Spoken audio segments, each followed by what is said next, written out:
नमस्ते बच्चों, मैं शिल्पा जौहर गोकाक से गीता परिवार की सदस्य आज आपके लिए और एक कहानी लेकर आई हूँ। कहानी है एक ऐसी लड़की की जिसे कुछ लुटेरों ने चलती ट्रेन से बाहर फेंक दिया था, जिस कारण उसे अपना पैर गंवाना पड़ा था। फिर भी अपने दर्द को पीछे छोड़ते हुए उसने हिमालय की सबसे ऊंची चोटी माउंट एवरेस्ट की चढ़ाई की थी। यह बात है साल 2011 की। नेशनल लेवल की वॉलीबॉल प्लेयर रही अरुणिमा सिन्हा एक बार ट्रेन से सफर कर रही थी। रात के कुछ 12:30-1 बजे थे। एकदम से कुछ लुटेरे ट्रेन में घुस गए, लूटपाट करने लगे। अरुणिमा की गले की सोने की चेन खींचने लगे। अरुणिमा ने जब विरोध किया तो उन गुंडों की टोली ने उसे उठाकर ट्रेन के बाहर फेंक दिया।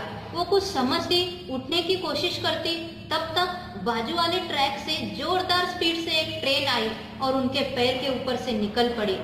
उन्हें समझ गया कि उनका पैर टूट गया है। उनका शरीर पूरा खून से लथपथ हो चुका था।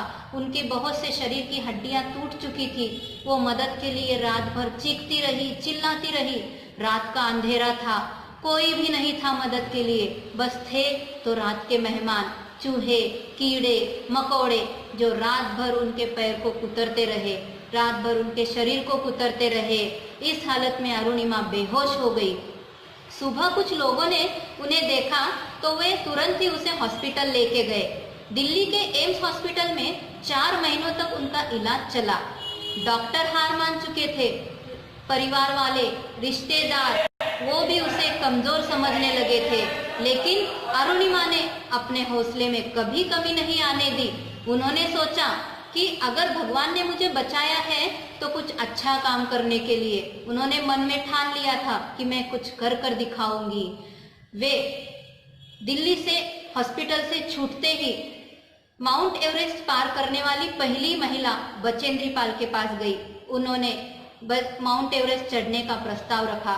उन्होंने बचेंद्री पाल के पास 2 साल तक कठिन से कठिन ट्रेनिंग ली। उस समय उन्हें बहुत कठिनाइयों का सामना करना पड़ा। बहुत बार उनके पैर से खून बहता, बहुत बार उनका आर्टिफिशियल पैर निकल जाता। लोग उनके ऊपर हंसते, उनकी हंसी उड़ाते हुए कहते, ये लड़की पागल है, लंगड़ी है, पैर नहीं है और सोच रही है, सपने देख रही है माउंट एवरेस्ट चढ़ने के। लेकिन अरुणिमा कहती, अगर कोई अपने लक्ष्य को हासिल करने की ठान ले तो कोई भी दुर्बलता उसे रोक नहीं सकती। आखिरकार 2 साल की कठिन परिश्रम के बाद अरुणिमा 11 मई 2013 को माउंट एवरेस्ट की चोटी पर थी। उन्होंने माउंट एवरेस्ट पर भारत का झंडा लहराया और वो भारत की पहली विकलांग महिला थी जो माउंट एवरेस्ट पार किया था।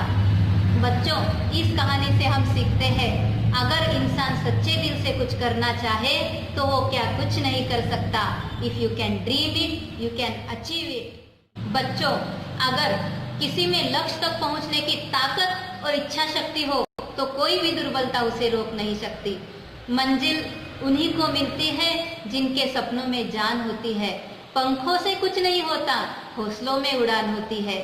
बच्चों, यह कहानी अच्छे से सुनिए। धन्यवाद।